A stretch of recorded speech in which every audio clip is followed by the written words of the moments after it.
Buenos días a todas y todos. Mi nombre es Miguel Ángel Hinojosa Mendoza. Formo parte del equipo técnico de la Dirección de Salud Mental del Ministerio de Salud en Perú. Queremos darles un saludo muy especial a todas las personas que se han conectado a este importante conversatorio virtual. Muchas gracias por conectarse y participar hoy de este conversatorio virtual al conmemorarse hoy 25 de noviembre el Día Internacional de la Eliminación de la Violencia contra la Mujer, denominado Situación de la Salud Mental, la Violencia contra la Mujer en el contexto de la post-pandemia del COVID-19, avances, retos y desafíos. Anuncio importante. Tengan en cuenta que este seminario web se proporciona solo con fines informativos y no constituye un consejo médico o de tratamiento. Las opiniones presentadas aquí son las del ponente y no necesariamente las de ISUP. Antes de iniciar, tenemos dos especificaciones técnicas que necesitamos que tomen en consideración. Este evento tendrá una duración de 1 hora y será grabado en la plataforma de ISUP Internacional. Los panelistas tendrán tan solo 15 minutos para presentar sus temas. Luego daremos pase a una sesión de comentarios. Si tuvieran alguna pregunta sobre las exposiciones o comentarios a las mismas, pueden colocarla en las redes de ISUP Perú. Todas serán enviadas a los expertos y se las enviaremos a sus correos electrónicos en los próximos días. Junto con la grabación de este evento, para ello, no olviden registrarse en la plataforma de ISUP Perú. Estamos listos para iniciar nuestra sesión de presentaciones, que la trabajaremos en bloques de 15 minutos cada una. Y para comenzar, invitamos a nuestra primera ponente. Para ello, quiero presentarles a la doctora Cecilia Barbieri Quino, viceministra del Ministerio de la Mujer y Poblaciones Vulnerables, aquí en Perú. Cecilia es profesional en Derecho y Ciencias Políticas con estudios de posgrado en Desarrollo Estratégico y Recursos Humanos, Gestión Pública, Gestión Estratégica de Empresas y Derechos Humanos. Cuenta con más de 20 años de experiencia en trabajos en sectores públicos y privados, liderando reformas institucionales y en la conducción de equipos multidisciplinarios. Ella ha trabajado en el Ministerio de Defensa, Ministerio de Salud, Ministerio de la Mujer y Poblaciones Vulnerables, en la Comisión Nacional para el Desarrollo y Vida sin Drogas, y entre otros. Adelante, Cecilia, te damos la bienvenida.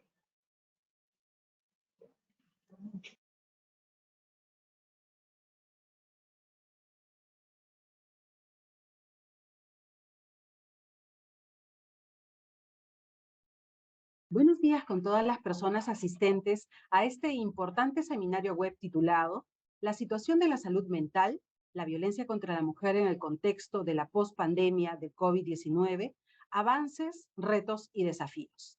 De manera especial, quiero agradecer la presencia de los representantes del Ministerio de Salud, de la señora Marilu Martens, directora nacional de CARE Perú, de la señora Melissa Bustamante, oficial nacional de género del UNFPA, así como de todas las personas presentes, funcionarias, funcionarios, lideresas, estudiantes y mujeres adolescentes que el día de hoy nos acompañan. Permítanme, primero, darles la bienvenida y hacerles llegar un cálido saludo de la ministra de la Mujer y Poblaciones Vulnerables, la señora Claudia Dávila Moscoso, y sus mejores deseos para que este seminario web nos permita seguir articulando acciones para prevenir y atender la violencia de género. Como ustedes saben, en el Perú, las brechas estructurales de género persisten y la crisis del COVID-19 las han profundizado lamentablemente. Esto se traduce en problemáticas como el aumento de la discriminación socioeconómica para las mujeres, así como el mayor número de casos de violencia de género contra las mujeres en su diversidad. Estas problemáticas han impactado de manera significativa en la salud mental de las mujeres, niñas y adolescentes. Datos importantes a tener en cuenta son los que arrojan la encuesta demográfica y de salud familiar, la ENDES 2021, realizada por el INEI, cifras que señalan que del total de mujeres víctimas de violencia, el 54.9% tuvo como agresor a su compañero o esposo. Respecto a la violencia psicológica, más de la mitad se corresponden con este tipo de violencia. En específico, el 50.8% de mujeres fueron afectadas por violencia psicológica, 26.7% por violencia física y 5.9% por violencia sexual. Ahora, respecto a la violencia psicológica, podemos advertir que según la ENDES, durante el periodo del 2018 al 2021, la violencia psicológica aparentemente disminuyó de manera progresiva, pasando de un 36.9% en el 2018 a un 34.5% en el 2020, reduciéndose aún más para el año 2021 con el 32.5%. En la misma línea, las atenciones brindadas por los Centros de Emergencia Mujer del Programa Nacional Aurora del Ministerio de la Mujer y Poblaciones Vulnerables también han mostrado una reducción en el porcentaje de casos por violencia psicológica, pasando de atender el 50% en el 2018 a atender el 49% en el 2020, el 46% en el 2021 y el 44% en lo que va del año 2022. No obstante, tenemos que recordar que en el marco de la emergencia sanitaria se tomaron una serie de medidas que restringían la movilidad de la ciudadanía. Esto, sin duda, impactó en la recepción de los casos de manera presencial. Por tanto, hubo una mayor demanda de casos a través de canales telefónicos como nuestra línea 100 para solicitar información y orientación por violencia psicológica. Por ejemplo, en el año 2018, el 25.1% fueron casos por violencia psicológica. En el 2019 fueron 24.9%. Sin embargo, en el 2020, en el pico de la pandemia, hubo un aumento significativo que alcanzó el 27.4%. Y en el año pasado llegó a ser el 27.6% de casos. Para este año, para el 2022, tenemos de porcentaje a la fecha el 28% de casos que corresponden a casos de violencia psicológica. Como ustedes pueden apreciar, estas cifras, estos porcentajes evidencian un incremento progresivo de los últimos años en cuanto al servicio brindado a través de nuestros canales de línea 100. El problema de la violencia psicológica es abordada por nosotros a través de nuestra Política Nacional de Igualdad de Género, que fue aprobada en el año 2019 y que a través de su objetivo prioritario número 1 se establece la reducción de la violencia hacia las mujeres. Este objetivo prioritario cuenta con 2 lineamientos y 15 servicios a cargo de diversos sectores. Uno de ellos es el servicio de atención de salud mental a nivel comunitario, oportuno, fiable y con pertinencia cultural. Este mismo se brinda a través de los centros de salud mental comunitarios a nivel nacional. Este servicio se encuentra a cargo del Ministerio de Salud y tiene como beneficiarios a mujeres, niñas, niños y adolescentes víctimas de violencia y familiares directos de víctimas de feminicidio y tentativa de feminicidio. Algunas acciones como respuesta a esta situación por parte del Estado es la creación del Sistema Nacional Especializado de Justicia y que el Ministerio de la Mujer viene articulando para una acción efectiva. El SNEC, como así lo identificamos, tiene competencia material en 4 delitos relacionados con la violencia de género, entre ellos, por supuesto, el de feminicidio. Durante el periodo de enero a septiembre del presente año, los centros de emergencia mujer atendieron 88 casos con características de feminicidio y 163 casos de tentativa, de los cuales el 83% y el 93.3% respectivamente corresponden a casos de personas adultas de 18 a 59 años. ¿Y por qué hablamos de feminicidios? Porque reconocemos que, por un lado, este delito deja víctimas indirectas, como hijos e hijas que asumen a nivel psicológico el duelo traumático que se genera después de perder de forma abrupta y violenta a su madre, así como el estrés postraumático. En ese sentido, para nosotros, consideramos, es muy importante tener en consideración que no se trata de un duelo ordinario, sino que se trata de un duelo especial por las características que lo envuelven. Por otro lado, debemos recordar la labor de cuidado que usualmente realizan los abuelos, abuelas, y sobre todo que asumen de manera inmediata los cuidados de los hijos e hijas víctimas secundarias de feminicidio, que además de la crianza tienen también que lidiar en ocasiones con las deudas comunes de la víctima y del agresor, y por supuesto los costos y problemática que encierra la judicialización del delito.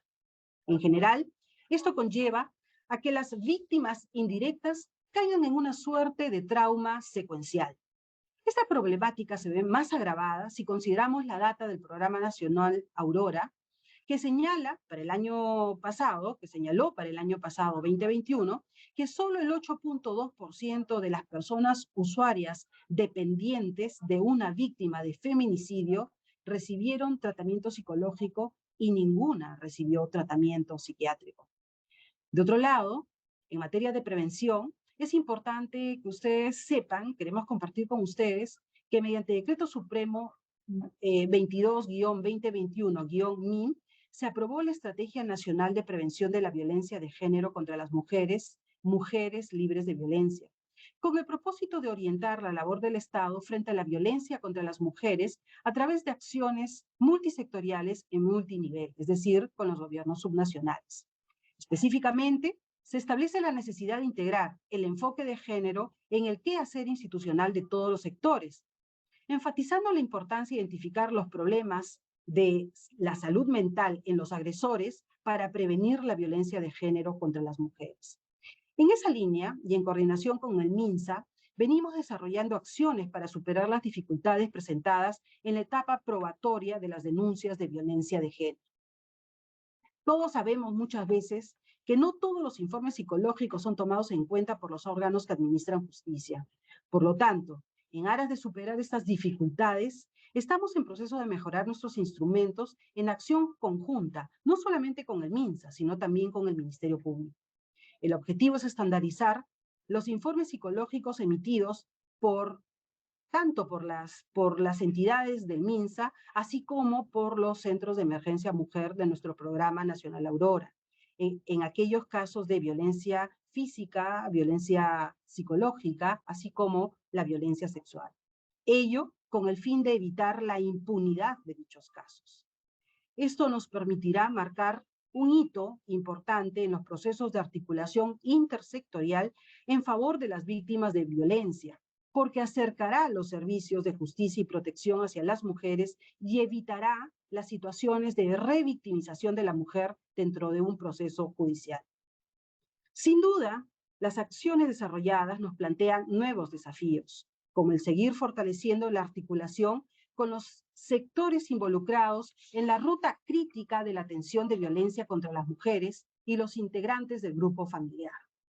Todo esto con la finalidad de garantizar una atención integral y de calidad con enfoque de género, así como involucrar a actores a nivel nacional y sobre todo territorial, para desarrollar acciones de prevención de la violencia en cumplimiento de lo establecido por nuestra Política Nacional de Igualdad de Género, que además es obligatoria a todas las instituciones, a todos los sectores que están involucrados en ella.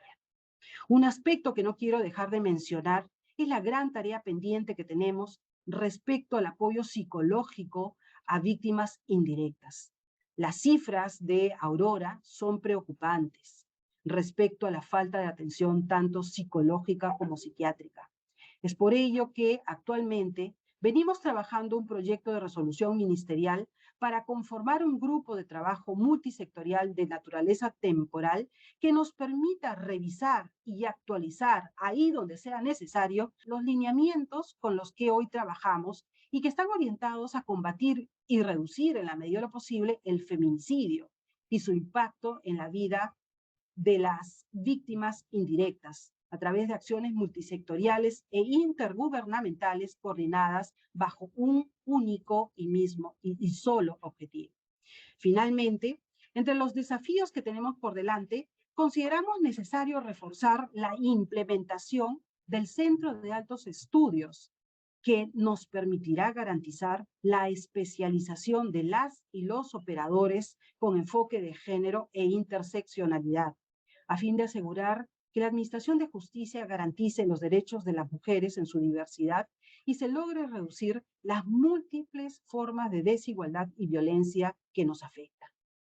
Agradezco la invitación a los organizadores por la oportunidad para dar a conocer los avances en la materia de violencia contra las mujeres que desde nuestro sector continuamos trabajando para conseguir la erradicación de la violencia basada en género. Gracias a todas y a todos por su atención.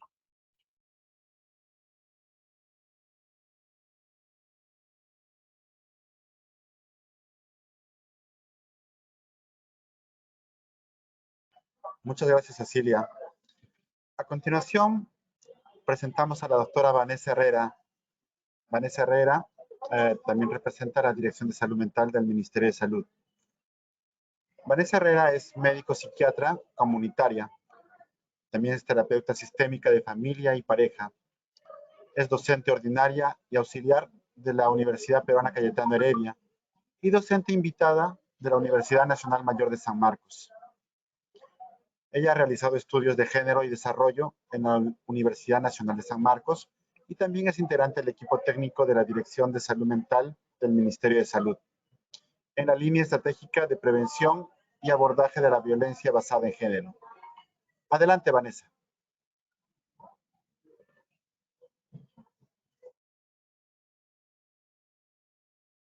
Muy buenos días con todas y todos. Gracias a la organización del capítulo ISUP en este día de lo más significativo, donde estamos todas juntas, todos juntos, para abordar y analizar los avances en las intervenciones y cuidado en salud mental a sobrevivientes de la violencia y qué acciones o desafíos nos convocan a hacer en todos los sectores y aliados para seguir priorizando la salud mental a sobrevivientes de la violencia.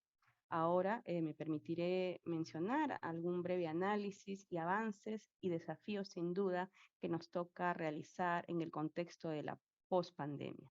Soy Vanessa Herrera, integrante del equipo técnico de la Dirección Nacional de Salud Mental del Ministerio de Salud.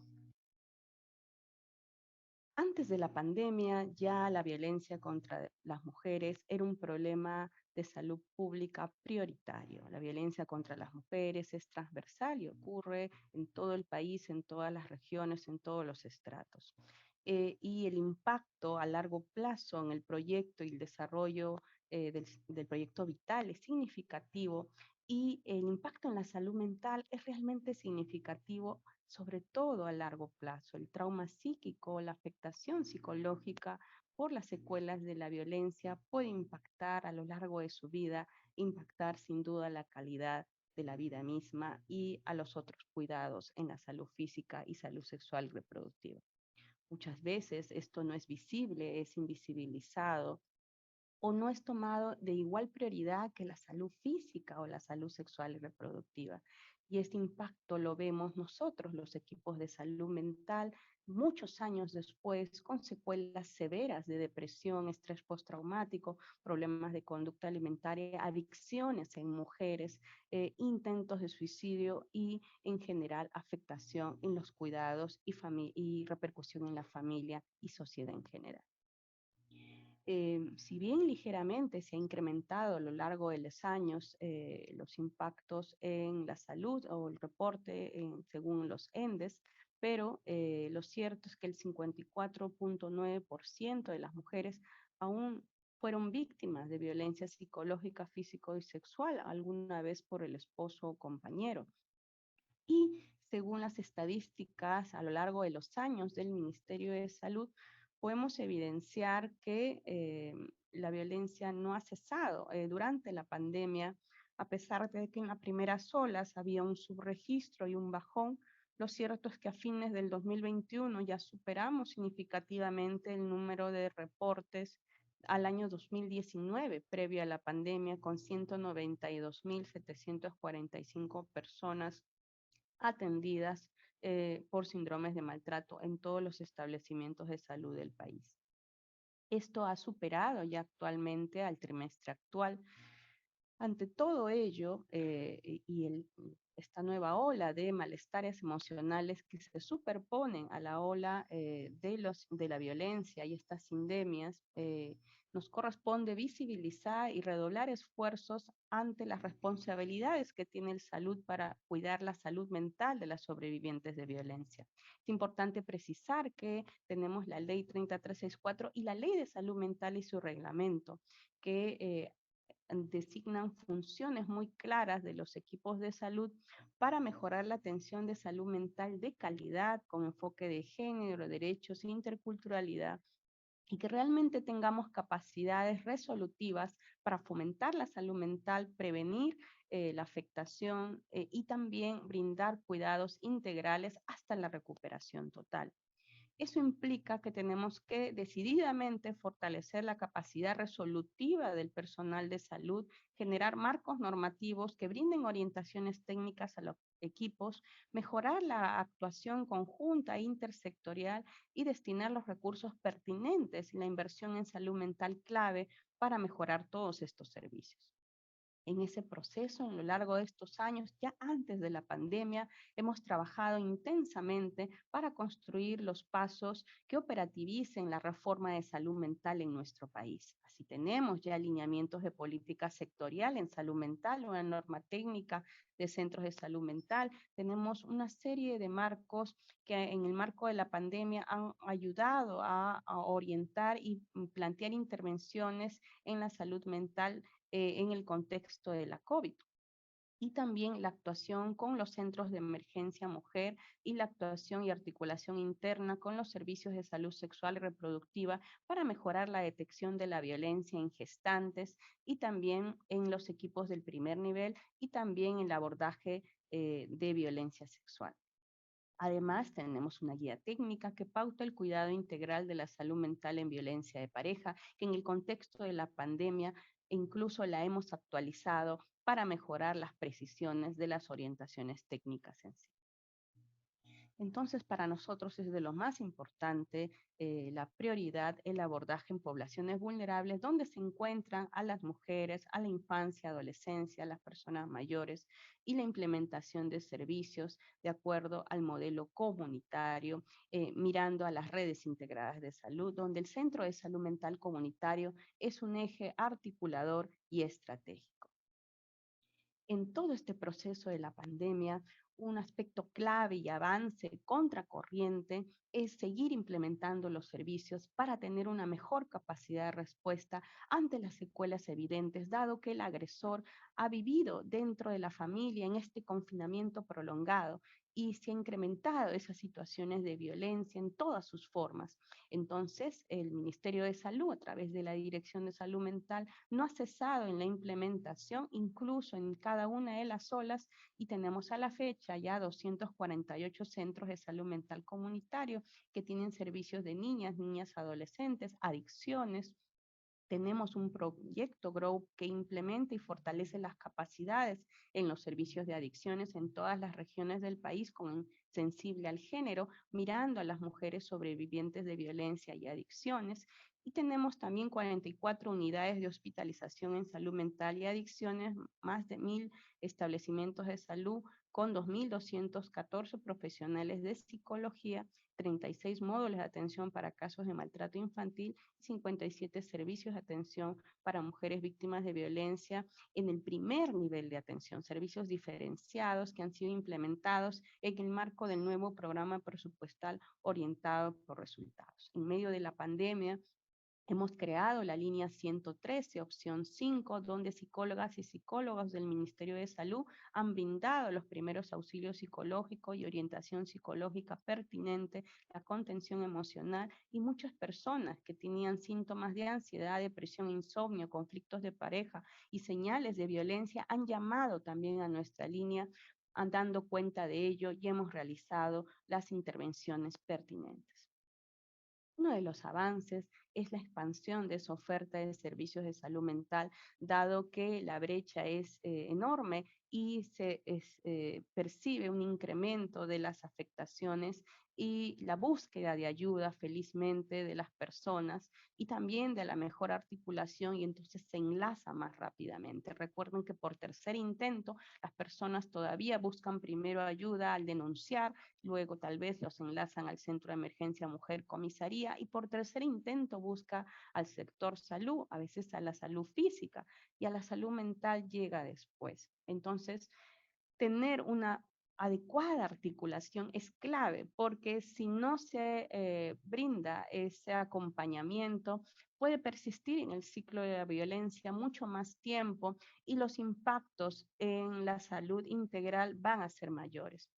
Entonces, esta expansión para nosotros es clave para mejorar esa capacidad operativa. También es clave que el marco normativo se implemente y en medio de la pandemia hemos dado más precisiones en esta guía técnica para el cuidado de salud mental en mujeres en situación de violencia ocasionada por la pareja o expareja mediante la resolución ministerial 670-2021. Es importante precisar que aquí se brindan procedimientos pautados, criterios técnicos para abordar no solo la atención, sino acciones de fomento de la salud mental, acciones preventivas en coordinación multisectorial y cómo garantizar que se cumplan los paquetes recuperativos integrales.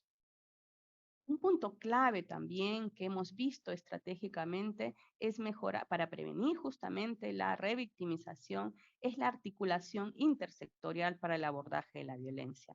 Así, realizar acciones de coordinación es clave. Una de las estrategias que hemos visto pertinentes ya antes de la pandemia con la aprobación del protocolo de actuación conjunta en establecimientos de salud implementar comités operativos intersectoriales entre centros de emergencia mujer y establecimientos de salud. Estas instancias funcionales mejoran el seguimiento de casos intensivos con secuelas severas por afectación en la violencia sexual, tentativas de feminicidio o violencias con múltiples trastornos mentales o secuelas significativas. Lamentablemente por la pandemia, dado que este protocolo se aprobó al acabar el 2019, ha sido con la primera ola más lenta su implementación en todos estos años. A pesar de ello, contracorriente, hemos venido desarrollando la implementación operativa de este protocolo de actuación conjunta. Este objetivo es mejorar, dado que hemos visto que hay servicios de salud mental en todas las regiones y distritos del país, pero también hay psicólogos y psicólogas en centros de emergencia mujer y muchas veces se duplicaban esfuerzos. Entonces, al crear este comité, permite una mejor atención articulada, el acceso a justicia, ver cómo trabajar los nudos críticos que hay, por ejemplo, en los informes psicológicos para el acceso a justicia. Y ya tenemos 180 comités Centro de Emergencia Mujer, establecimientos de salud conformados con resoluciones directorales operativas. Todavía no es suficiente, pero es necesario seguir implementando y monitorizando su operativización e implementación tanto desde el Ministerio de la Mujer como el Ministerio de Salud. Hemos creado ya antes de la pandemia diversas estrategias en alianza con OPS, UNSPA, para fortalecer las capacidades de los equipos a nivel nacional. Con la pandemia esto se vio frenado, las intervenciones o talleres presenciales, pero construimos un curso virtual para fortalecer las competencias para el abordaje de la violencia, y hemos logrado seguir desarrollando las capacidades de equipos interdisciplinarios en el país. También un punto clave, dado que el acceso a justicia no se alcanza si no hay una estandarización de los parámetros de la evaluación de afectación psicológica, hemos logrado aprobar en el contexto de la pandemia también una directiva sanitaria para estandarizar esos informes psicológicos, y actualmente nos venimos reuniendo con el Ministerio de la Mujer para construir un decreto supremo que estandarice los parámetros técnicos también de los centros de emergencia mujer y también garantizar los procesos de cadena de custodia. Un punto clave y que impacta al desarrollo infantil temprano es la detección de la violencia en la gestación y puerperio. Entonces, tenemos compromisos de gestión de indicadores de violencia FED en diversas regiones del país y los equipos se siguen capacitando a lo largo de este tiempo. Entonces, un punto estratégico de avance es el fortalecimiento de capacidades en un trabajo desde la Dirección de Salud Mental con la Escuela Nacional de Salud Pública y así institucionalizar un programa de formación laboral. Ahorita hemos terminado de aprobar la malla curricular que aprueba un programa de formación laboral de 5 módulos que incluyen aspectos esenciales de prevención, de fomento de la salud mental, como cómo evaluar integralmente, cómo hacer una adecuada valoración de riesgo, cómo hacer el tratamiento y los paquetes recuperativos, todo con enfoque de género, interculturalidad y derechos humanos y con enfoque comunitario. Y hemos incluido un capítulo también de tratamiento en salud mental a personas agresoras. Entonces, en ese sentido, hemos seguido avanzando el abordaje también hacia los brigadistas de salud mental y la implementación de servicios diferenciados. Esta evidencia que hemos podido recoger desde la construcción del programa presupuestal busca fortalecer el abordaje desde el primer nivel de atención en los establecimientos de salud. La región Junín tiene una práctica promisoria y que el día de hoy también estaremos presentando en un taller presencial estos avances significativos. Entonces, en este proceso hemos incrementado las atenciones, detecciones y tenemos como una acción efectiva es hacer, a pesar de este tiempo difícil, seguimientos virtuales y monitoreos. A la par hemos articulado con el Ministerio de la Mujer de manera mucho más articulada y hemos venido construyendo protocolos para los centros de salud mental comunitario y de modo que incorporen también el enfoque de género y que estamos a corta de culminar, esperamos su aprobación en breve. Y también hemos seguido trabajando con el Ministerio del Interior en relación a la política nacional frente a la trata de personas y la estrategia Te Acompañamos del MIM en general. En ese sentido, tenemos un horizonte de intervenciones ligado a los nudos críticos que todavía tenemos. Uno de ellos es que necesitamos que nuestros equipos de salud tengan claridad y sensibilidad de género, un enfoque de género y de derechos muy claro, así como del modelo comunitario que viene implementando en la reforma de salud mental. Entonces, tener las orientaciones como una directiva sanitaria para atender la salud mental en víctimas de violencia en el Centro de Salud Mental Comunitario en el marco de la Política Nacional de Igualdad de Género es clave para nosotros. Asimismo, estandarizar este decreto supremo, lograr consensos con el Ministerio de la Mujer, de modo que los informes psicológicos, que muchas veces en el 90-95% de casos se caen al perito de parte, interpelar nuestros informes, al no ser de unidades médicos legales, es importante tener un estándar único y por eso estamos trabajando activamente y en articulación con el Instituto de Medicina Legal y el MIM. Además, se han incrementado las derivaciones al Ministerio de Salud para el tratamiento en salud mental a personas agresoras. Por todo ello, estamos construyendo un documento técnico que ha sido culminado su fase de elaboración y vamos a iniciar la fase de validación para que pueda ser de ayuda hacia las intervenciones en nuestros equipos.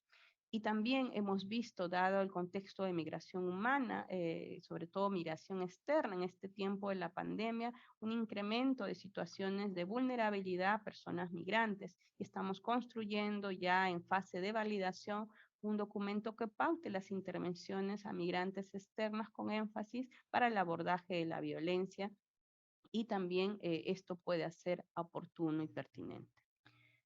Sin duda nos quedan diversos desafíos. Uno de ellos principalmente es seguir incrementando esa capacidad de respuesta de los equipos interdisciplinarios para el abordaje de las secuelas en la salud mental. Esto no va a ser posible si no va a estar destinado a un mejor financiamiento de recursos estratégicos y recursos humanos en cada territorio, DIRIS, DIRESAS y JERESAS, y que el MEF pueda transferir esto al Ministerio de Salud decididamente. Tenemos el desafío de seguir mirando el abordaje de la atención y detección a mujeres sobrevivientes de violencia y que sufren de adicciones, que muchas veces no reciben ayuda o servicios oportunos. Y este año tenemos que intensificar ese abordaje y las intersecciones en ese sentido desde la línea de adicciones y la línea de violencia. Tenemos que incrementar el cumplimiento de paquetes recuperativos en salud mental en Lima y regiones e incrementar decididamente la detección y todos los cuidados integrales en salud mental en gestantes sobrevivientes de violencia. Y tenemos que, esperando ya, volviendo a la presencialidad activamente, hacer los monitoreos y evaluaciones presenciales a lo largo de todas las regiones y DIRIS en Lima, de modo que podamos mejorar la operación y funcionamiento de nuestros servicios. Es clave también tener un enfoque intercultural y cómo se interseccionan diferentes factores o determinantes en las situaciones de violencia y vulnerabilidad y seguir entrenando nuestros equipos. Lograr implementar este nuevo programa de formación laboral a modo de diplomado es clave para nosotros desde nuestro propio sector salud, de modo que empodera a nuestros equipos operativos en salud y salud mental. Sin duda, la violencia basada en género mata y nos convoca esta reunión, este conversatorio, decididamente visibilizar la prioridad de la salud mental, pero con énfasis también a las sobrevivientes de violencia. La violencia contra las mujeres es prevenible y es tarea de todas y todos priorizarla. Muchas gracias.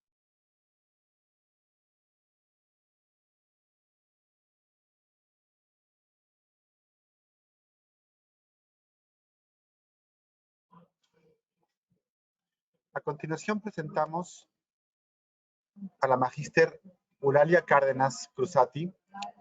Ella es equipo técnico de la Dirección Ejecutiva de Salud Sexual y Reproductiva del Ministerio de Salud de Perú. Eulalia es obstetra, egresada de la Universidad Nacional San Cristóbal de Huamanga, Ayacucho. Es magíster en Salud Pública con mención en materno-infantil, también en la Universidad San Sebastián de la Concepción en Chile y la Universidad de Palma en Italia. Cuenta con amplia experiencia en temas de salud sexual reproductiva y docencia universitaria. Actualmente trabaja como equipo técnico de la Dirección de Salud Sexual y Reproductiva del Ministerio de Salud. Ella es responsable de violencia basada en género. Adelante, Eulalia. Bienvenida. Muchas gracias. Buenos días con todos y con todas. Para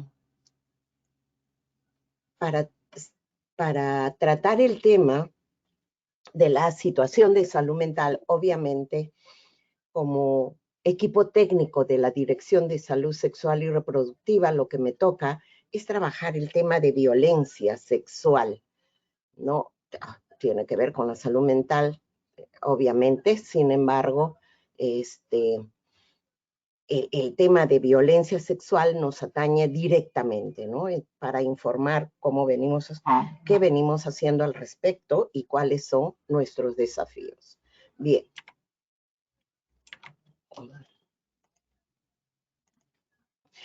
La violencia contra la mujer ya sabemos que es una prioridad de salud pública. En la salud sexual y reproductiva, muy importante. Una mujer embarazada puede tener una amenaza de aborto, un aborto pretérmino y su niño puede nacer con bajo peso al nacer. Sin embargo, también tenemos los casos de ITS, VIH-Sida y embarazos no deseados. Ya nos explicaba Vanessa las consecuencias como la adicción, un problema, un impacto en la salud mental que puede traer consecuencias en lo largo de su vida. Cuando hablamos de la violencia, hay que ver el iceberg que definitivamente la violencia no es un caso aislado.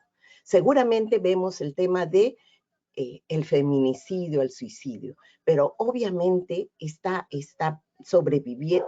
víctima ha tenido que pasar por una serie de problemas, ¿no? que no lo han manifestado, porque cada vez toleramos más la violencia contra la mujer. Es un problema ya generalizado, obviamente a nivel mundial, pero creo que en el Perú no superamos en nada. Todos los años venimos diciendo lo mismo, alzando nuestra voz, pero no hay mayores avances. Y si hubiera denuncia, obviamente los procesos legales sobre todo son muy engorrosos. ¿Cuál es el mensaje clave aquí? Que la violencia sexual es una violación de los derechos humanos. El sistema patriarcal, que incluye el abuso del poder masculino y la desigualdad e inequidad de género, es la causa fundamental de la violencia basada en género. Para ello, la respuesta multisectorial es muy importante, ya lo decía Vanessa. Todas y todos estamos involucrados para desarrollar actividades integrales de prevención y respuesta a la violencia sexual. En tiempos de pandemia hemos tenido creo yo, exacerbado el tema de la violencia contra la mujer. Hemos tenido muchos problemas, ¿no? En el mundo, una de cada mujer, sobre todo en el caso de mujeres refugiadas, ya lo explicaba también Vanessa, han sufrido violencia, ¿no? Las adolescentes entre 10 y 19 años son uno de los grupos de mayor riesgo para el tema de violencia sexual. La violencia sexual ocurre generalmente en el hogar. Las rutas críticas no son ideales, ¿no? Sobre todo en las mujeres que sufren de violencia. Hay avances y retrocesos, ¿no? Que se animan o no a denunciar. Mientras tanto, ella está en un paraje, en un problema emocional que no sabemos en qué va a terminar. Es muy importante el tema del empoderamiento de las mujeres y la salud, los servicios de salud sexual y reproductiva son muy importantes porque atienden generalmente a mujeres en edad reproductiva, adolescentes y mujeres embarazadas. Ahora, la ruta institucional definitivamente es, creo, también un gran problema, o peor aún, porque las denuncias suelen ser un proceso tortuoso, ¿no? Que si denuncian, que cuando terminan, que si sueltan al agresor, que si, bueno, no hay evidencias, etcétera, etcétera, ¿no? Es todavía peor. Y obviamente, la superación de la violencia contra las mujeres en particular pasa por un proceso de transformación profunda en las propias personas afectadas. En primer lugar, de las y los servidores públicos y de las comunidades. Los servidores públicos de todos los sectores. Ahí estás involucrado, obviamente, salud, educación, Ministerio del Interior, etcétera. Todos los que tienen que intervenir en estos casos. En conclusión, la igualdad de género es fundamental para prevenir la violencia contra la mujer. ¿Tiene problemas socioeconómicos? Claro que sí, para ella y su familia. Problemas en educación, en el desarrollo, ya lo explicaba Vanessa también, el impacto, ¿no? en los niños y niñas, la productividad y retención de trabajo, el costo directo para la atención médica, el costo del sistema de justicia, ¿no? Y el impacto, por último, en Producto Bruto Interno. Mire, esto ya lo explicó Vanessa, como la EN desde el 2021 refleja el tema de violencia. Acá sobre el tema de violencia sexual, el 5.9% de mujeres ha sufrido alguna vez violencia por el esposo compañero en el año 2021. Ya lo dijo también Vanessa, el Ministerio de Salud en lo que le corresponde está enmarcado en emitir normas y directivas respecto al tema de violencia. Con lo que corresponde a salud sexual y reproductiva, obviamente, desde el año 2004 que nos organizamos como dirección, como estrategia en primer lugar de salud sexual y reproductiva, se emite la Guía Nacional de Atención Integral de la Salud Sexual y Reproductiva, donde hay un capítulo que explica sobre la atención a mujeres violentadas sexualmente. En el año 2017, en el marco de la pandemia, con el apoyo de UNFPA, también se elabora esta guía técnica para la continuidad de los servicios. Esto ocurrió en el año 2017 en la zona norte de nuestro país, que también hay un kit número 3 que habla del kit de entrega, el kit de emergencia para las víctimas de violencia sexual. Para el año 2019, donde hay una articulación intersectorial y un trabajo de actuación conjunto, la Dirección de Salud Sexual y Reproductiva se le encarga la entrega de un kit de emergencia para atención de los casos de violencia sexual. Se emite la Directiva 083 específicamente para el kit de emergencia. En el 2020, y en plena pandemia, elabora la norma técnica de atención integral a las mujeres que son víctimas de violencia sexual, ¿no? Esta norma técnica es completa, es todo el trabajo integral, interdisciplinario y en el marco de la articulación intersectorial. Es amplia, es una norma técnica que abarca todos los sectores en salud. Y en plena pandemia también, en el 2021, se elabora la Directiva Sanitaria 131. Esto con el fin de que se aperturen los consultorios externos que habían sido cerrados a propósito de la pandemia en el 2020. Igual, se habla de la atención a la sobreviviente de violencia sexual regularmente y que no hubiera ningún tipo de impedimento al respecto. El protocolo de actuación conjunto es un protocolo es un decreto supremo que articula la actuación tanto del Centro de Emergencia Mujer como de los establecimientos de salud, sobre todo el primer nivel. Es importante porque este protocolo aterriza en una directiva territorial, en un comité territorial que hace que mensualmente se reúna tanto el establecimiento de salud como con el Centro de Emergencia Mujer para ver qué nudos críticos se hayan presentado en la atención de las sobrevivientes, sobre todo de violencia sexual, para mejorar la atención, para que no haya revictimización y para que cada quien haga el trabajo que le corresponde en este marco. ¿Por qué centrarnos en la atención de la violencia sexual? Porque la violencia sexual de inmediato es una amenaza para la vida. Se vincula con el derecho fundamental, que es el derecho a la salud. La violencia sexual tiene serias consecuencias en todos los niveles. La respuesta efectiva a la violencia sexual puede prevenir más violencia. Es factible y posible prevenir algunas consecuencias negativas de la violencia sexual. Cada vez que hacemos las capacitaciones, el fortalecimiento, consideramos estos principios rectores, sobre todo en el tema de violencia sexual. La confidencialidad que obviamente debería estar en todo aspecto de violencia, la seguridad, el respeto y la no discriminación. Estamos permanentemente monitoreando cuando hay alguna queja, algún reclamo respecto a. Estamos pendientes desde el Ministerio de Salud, la Dirección de Salud Sexual y Reproductiva. El acrónimo ANIMA son 5 pasos fundamentales que no es ¿qué les digo? Esto no se irroga solamente para el personal de salud.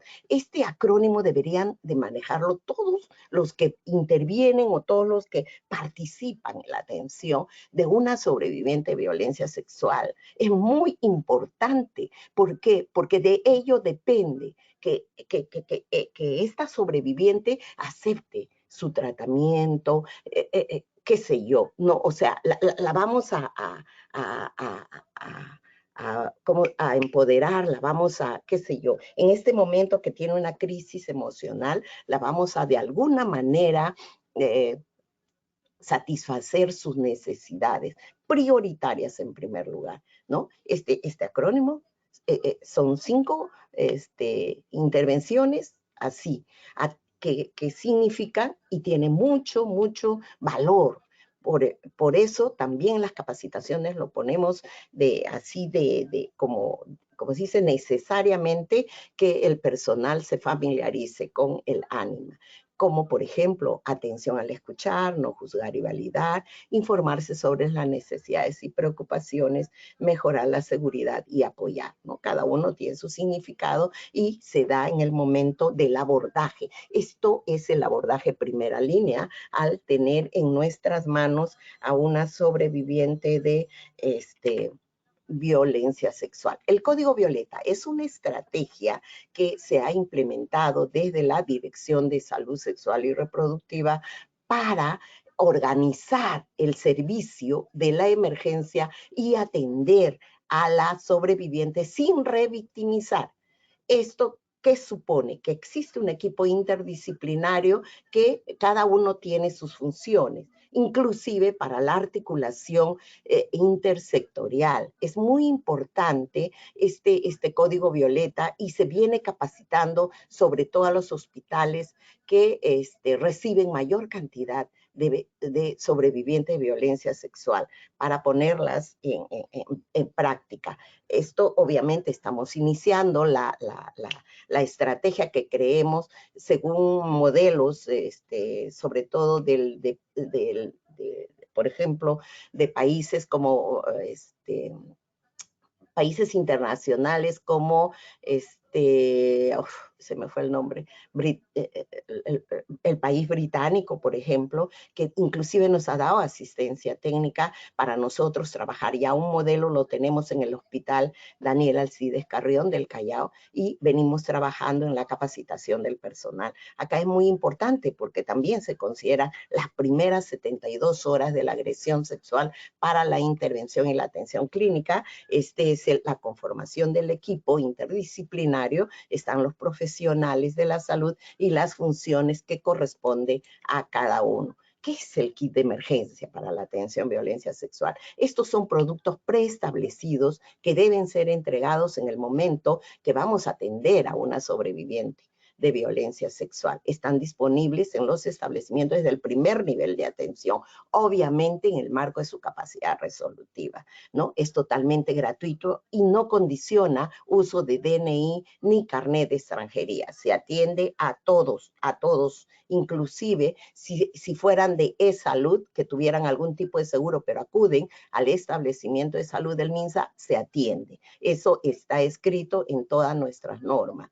Ahora, también para iniciar la atención con el kit de emergencia, no predispone que haya hecho ya la denuncia, que lo mande medicina legal o que lo mande el centro de emergencia. Se atiende si es que ella viene por su cuenta, pero igual si lo deriva el centro de emergencia mujer o lo deriva medicina legal o la comisaría, igual se tiene que atender. Son medicamentos e insumos de los diferentes programas presupuestales que se tienen en farmacia. La responsabilidad del armado recae en el responsable de salud sexual y reproductiva del establecimiento de salud. ¿Qué tienen estos kits? ¿No? Tienen las pruebas diagnósticas para el VIH, sífilis, SIDA, VIH, hepatitis B y para el embarazo.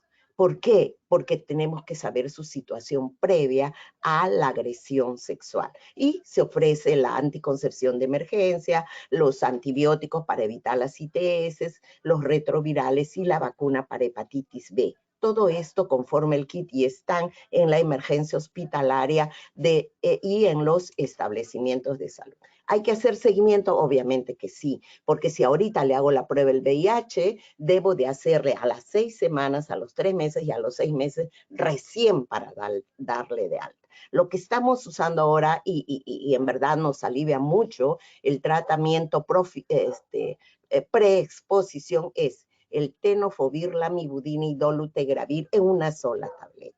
Se da una sola tableta durante 4 semanas, durante 28 días, para evitar que haya un contagio por el VIH, una tableta diaria. Muy importante, ya les decía, las primeras 72 horas, inclusive para la toma de muestras que nos van a servir de evidencia posteriormente para el acceso a la justicia. Sin embargo, después de las 72 horas también se atiende, porque sabemos la situación, la crisis emocional que tienen estas sobrevivientes de violencia sexual que no denuncian, no informan y se quedan en casa. De repente cuando se dan cuenta ya pasaron 2 semanas, 3 semanas y dicen, bueno, voy a acudir, ¿no? De repente a poner la denuncia y es ahí donde vienen al establecimiento de salud, igual se da la atención. Obviamente no se le da la AOE ni los retrovirales porque ya pasaron las 72 horas, pero igual hacemos la prueba y sobre todo la atención psicológica, que es muy importante.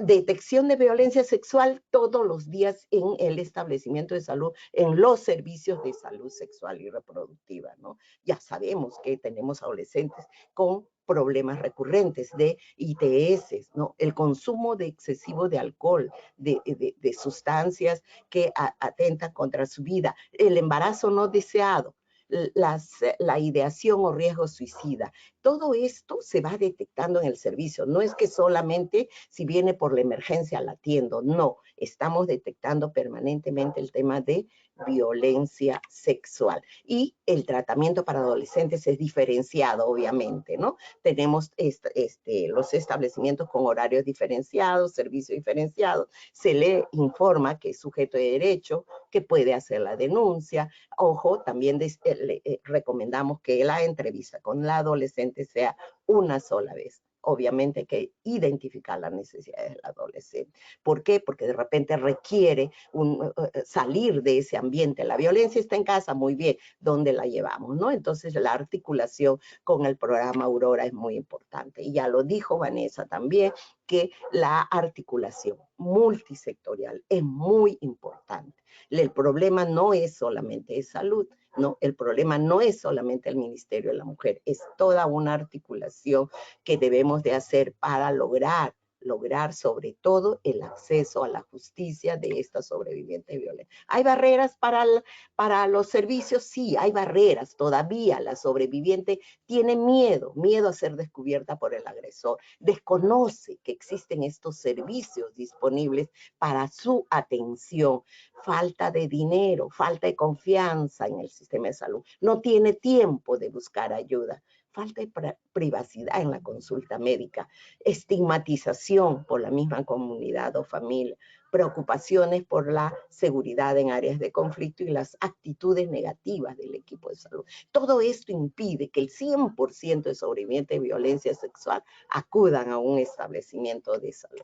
Muy bien, este es un reporte que tiene la Dirección de Salud Sexual y Reproductiva, que desde el 2019 que estamos entregando así de forma, como se dice, obligatoria, sí o sí, un kit de emergencia, se ha venido incrementando. El azul es 2019, el naranja 20, el gris 2021 y el amarillo 2022. Y no es que se esté incrementando los casos. Aquí lo que pasa es que el personal está siendo sensibilizado y está atendiendo a la sobreviviente de violencia sexual. En lo que va del año 2022 llama mucho la atención que el 64.3% de las sobrevivientes son niñas, niños y adolescentes.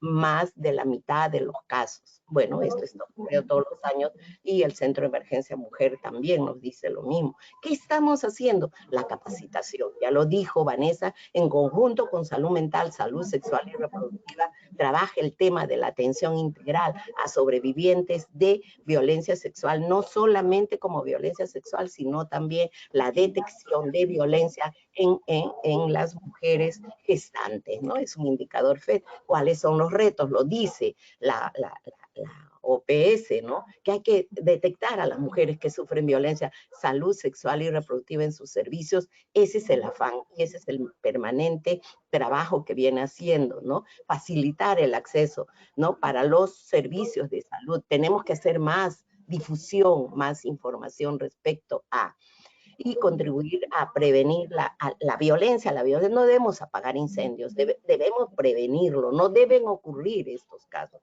Esa es la idea, ¿no? Sobre todo el trabajo de promoción de la salud en las comunidades. Sí. Estimada Eulalia, disculpa sí, que le interrumpa.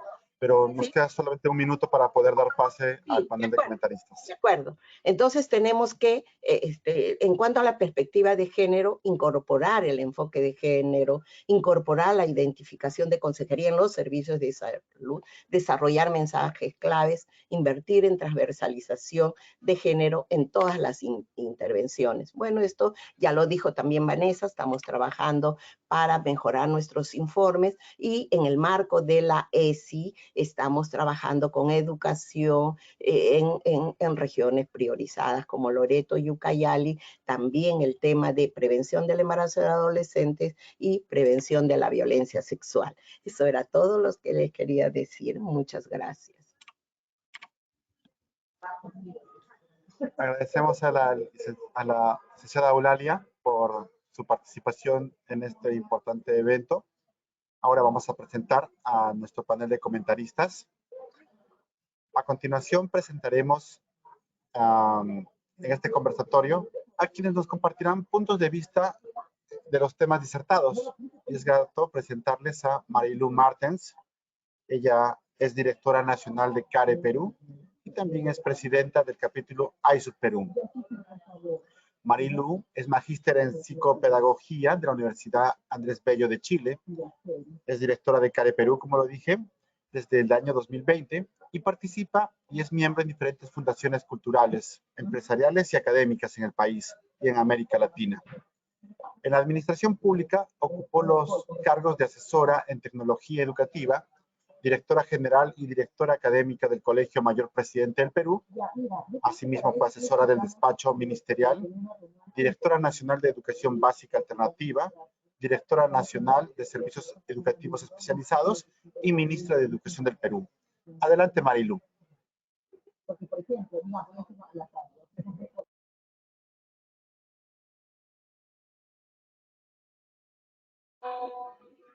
¿Me pueden escuchar?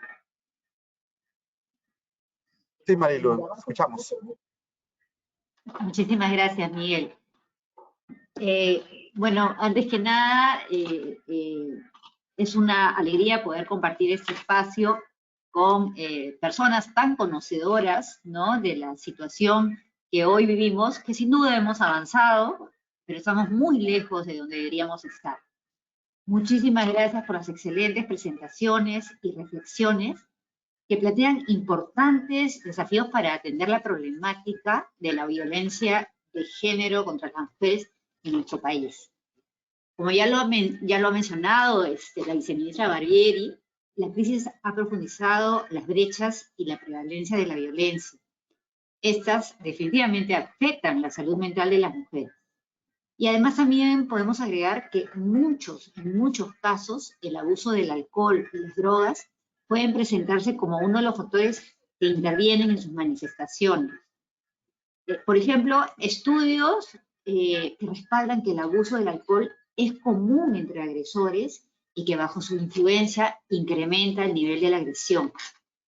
Además, hay una relación importante del papel que juega el consumo de drogas y el alcohol en la construcción y demostración y la reafirmación de la virilidad, y especialmente en los espacios de reconocimiento y pertenencia entre sus pares. También podemos ver que de manera análoga, cuando se observan los patrones de drogodependencia en mujeres, la casuística es inversa. Las mujeres desarrollan problemas de alcoholismo o dependencia de drogas como resultado de situaciones de violencia que enfrentan como víctimas. Estas situaciones nos obligan a ponernos los lentes de género en las intervenciones que buscan atender esta problemática. Debemos atender estos patrones diferenciados. La estigmatización que asocia al sentimiento de vergüenza y culpa debido a la transgresión del rol de género para las mujeres es mayor en las usuarias de drogas, y esto afecta directamente sus oportunidades para la prevención y para tener éxito y para poder tener sostenibilidad en su proceso de rehabilitación. Proyectos como GROW de CARE Perú en alianza con la Embajada de Estados Unidos y el Ministerio de Salud, lo que busca es justamente fortalecer a las y los operadores de salud mental, su capacidad resolutiva, como mencionó la doctora Herrera, con herramientas académicas y prácticas para que puedan consolidar análisis y estrategias diferenciadas de género en la articulación y en la culminación de programas de tratamiento. La transversalización del enfoque de género es fundamental. Y es fundamental en las intervenciones vinculadas especialmente en aquellos que desde la salud mental y la gestión lo abordan. Saludamos los esfuerzos de coordinación intersectorial entre el Ministerio de Salud y el Ministerio de la Mujer y Poblaciones Vulnerables. Y nos comprometemos a seguir acompañando y promoviendo el involucramiento tanto de las comunidades para las que trabajamos, así como la de la academia, que alimente de evidencia el entendimiento de la problemática y también a la validación de estrategias efectivas para su atención. Desde CARE Perú y la presidencia de AISUC, hacemos un llamado a articular esfuerzos multisectoriales para abordar una problemática tan compleja como la que vivimos, es la violencia de género. Nuestra apuesta es validar pilotos y de la mano de otros actores, otros agentes sociales, buscar su escalamiento para poder transformar y mejorar la vida de cada vez más mujeres, sus familias y sus comunidades. Soy una convencida que la prevención de la violencia pasa además por integrar la igualdad de género como una aspiración de las políticas educativas que aseguren impactos estructurales e intergeneracionales hacia la justicia social. ¿Hemos avanzado? Sí, hemos avanzado. Pero no debemos de perder el norte y el norte compartido. Por eso que queremos de que todas las mujeres podamos vivir libres de violencia, desarrollando nuestro potencial, poder tomar las oportunidades y así también poder impactar en nuestras familias, en nuestras comunidades, en nuestro país. Muchísimas gracias. Agradecemos a Marilu Martens, presidenta de CARE Perú. Importante los comentarios que ha realizado. Seguidamente presentamos a Melissa Bustamante Gutiérrez. Melissa Bustamante es abogada por la Pontificia Universidad Católica del Perú, máster en Derechos Humanos, Estado y Democracia por la Universidad de Alcalá de Henares, España. Con especialidad en Derechos Humanos de las Mujeres en la Universidad de Chile, tiene experiencia de trabajo en la administración pública, sociedad civil y la academia. Desde hace 10 años se desempeña como oficial nacional de género del Fondo de Población de las Naciones Unidas. Melissa, le damos 8 minutos. Adelante. Gracias, Miguel. Muy buenos días con todos y todas. En primer lugar, quiero agradecer a CARE Perú y a ISU por convocarnos, por darle este espacio al Fondo de Población para compartir esta mañana con todas y todos ustedes. No te preocupes, Miguel, voy a ser muy respetuosa de mi tiempo. Ya mis colegas que me han precedido realmente han explicado con mucho detenimiento y detalle en la situación de la violencia de la mujer en el Perú. Yo quiero compartir con ustedes algunas ideas fuerza sobre cómo vemos desde el Fondo de Población la situación. En primer lugar, cuál es la relación entre la violencia basada en género y el enfoque de derechos humanos. En tercer lugar, qué nos dicen los estándares internacionales sobre la materia, qué retos principales vemos como UFPA y cómo estamos planteando estrategias para abordar estos retos, ¿no? Y qué proponemos como una organización que promueve los estándares internacionales de derechos humanos como una estrategia esencial para prevenir y atender la violencia. Para el Fondo de Población es muy importante llamar la atención sobre el impacto de la violencia de género en los derechos y el proyecto de vida de las mujeres, adolescentes y las niñas en su diversidad. No hay un solo modelo de mujer, de niña y de adolescente, sino abrazamos la diversidad de las mujeres. La violencia de género, sepan ustedes, constituye una de las más frecuentes formas de discriminación que tienen que enfrentar las mujeres en su día a día, y impacta en el centro, en el corazón de la autonomía corporal de las mujeres, adolescentes y niñas. Y sin autonomía corporal, sin capacidad de decidir sobre su propio cuerpo, no podemos hablar de empoderamiento, de autonomía económica o cualquier otra forma de autonomía. Necesitamos autonomía corporal para avanzar en los derechos de las mujeres. La violencia afecta gravemente la dignidad, la integridad, la salud física, la salud mental, como bien han dicho las colegas, y también, y sobre todo, la salud sexual y reproductiva. La violencia, qué duda cabe, aleja a las mujeres del desarrollo, de la inclusión y las condena a la pobreza. Algunas cifras muy puntuales, solo para complementar lo que han dicho mis colegas. En el Perú, 7 de cada 10 mujeres ha sufrido alguna forma de violencia, ¿ya? Y si pasamos a las formas más graves de violencia, según el último reporte de la Defensoría del Pueblo, hay más de 4.000 reportes de mujeres desaparecidas, más de 4.000, ¿no? 309 feminicidios y 272 tentativas de feminicidio. Estamos entonces ante una situación gravísima y sistemática de violación de los derechos humanos a través de la violencia que sufren las mujeres. Aunque tenemos estas cifras, la aceptación y tolerancia de la violencia en nuestra sociedad es amplísima. De acuerdo a una encuesta nacional de relaciones sociales en el 2019, casi el 60% de entrevistados aceptaba o toleraba la violencia contra la mujer. Imagínense ustedes, las cifras son gravísimas, pero la tolerancia es enorme. Entonces tenemos mucho trabajo que hacer para concientizar, para sensibilizar en relación a la gravedad de la violencia y todas las formas que ésta toma en nuestra sociedad, y particularmente contra las mujeres, las niñas y las adolescentes, ¿no? ¿Qué nos dicen frente a esta situación los estándares internacionales, los comités de derechos humanos que están vigilando a los estados sobre cómo vamos en las materias, cómo vamos en violencia? El último informe del Comité CEDAW para el Perú ha señalado claramente que expresa su preocupación por la presencia de actitudes patriarcales, estereotipos profundamente arraigados y prácticas nocivas que legitiman la violencia.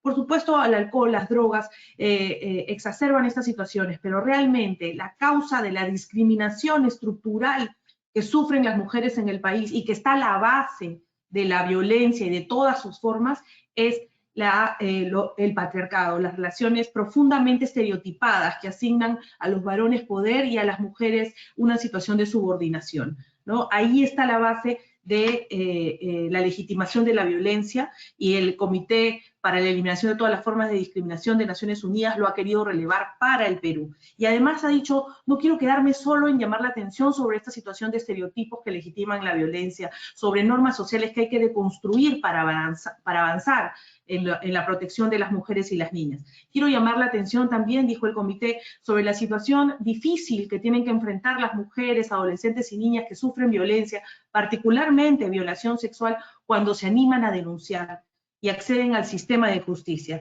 Sobre los obstáculos que tienen que enfrentar las mujeres, llamó la atención y sobre todo hizo hincapié en la importancia de que las mujeres indígenas, las mujeres amazónicas, las mujeres con discapacidad, refugiadas inmigrantes que tienen una situación de mayor vulnerabilidad, también tengan todos los elementos necesarios para acceder a justicia, bienestar y protección, ¿no? Entonces, además de todos estos estereotipos de la situación de violencia, tenemos otros retos a los cuales debemos prestar atención todavía como país.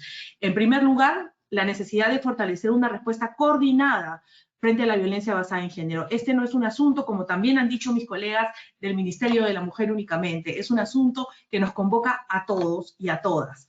Convoca al Ministerio de Salud, al Poder Judicial, al Ministerio Público, al Ministerio de Educación, por supuesto al Ministerio de la Mujer, a la sociedad civil, a la academia, al sector privado, ¿no? Para poder avanzar realmente una respuesta integrada que asegure calidad y pertinencia en la respuesta para asegurarles restitución de derechos a todas las víctimas. Necesitamos fortalecer la interoperabilidad de los registros administrativos para atender y registrar denuncias. Ya lo estamos haciendo con el Ministerio de Salud. Ya estamos avanzando en fortalecer sus registros para realmente saber cuántas atenciones hay, ¿Qué se brinda en cada atención? En segundo lugar, necesitamos seguir fortaleciendo la sensibilización y capacidad de los operadores de todos los servicios para responder, como decía, con calidad. Y, por supuesto, garantizar el acceso de las sobrevivientes a los servicios de interrupción voluntaria de los embarazos cuando se pone en peligro su vida y su salud.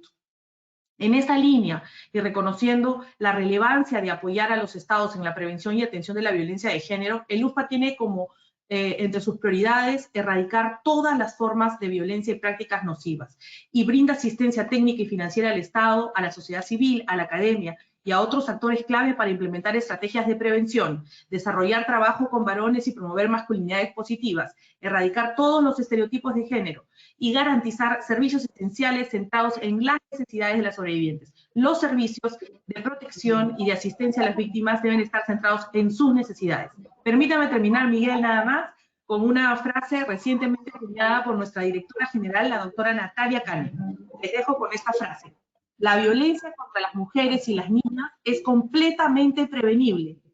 Es completamente prevenible. Estamos todos comprometidos en ello y toda persona, todas las niñas, todas las mujeres, las adolescentes, tenemos derecho a gozar de autonomía corporal y a vivir en seguridad y protección por una vida libre de violencia. Muchas gracias. Gracias, Melissa. Agradecemos esta oportunidad y los comentarios que brindaste. Asimismo, queremos agradecer a todos los ponentes y también al excelente panel de comentaristas CARE Perú, de UNFPA, por haber compartido y visibilizado en este conversatorio la situación actual que estamos enfrentando con la violencia de niñas, adolescentes y mujeres, y haber expuesto los retos y desafíos hacia el futuro que como país nos tocará involucrarnos mucho más para construir una sociedad justa, libre de violencia y con mayor oportunidad. Soy Miguel Hinojosa y ha sido un honor participar en nombre de los organizadores del evento. Saludos y hasta la próxima. Gracias.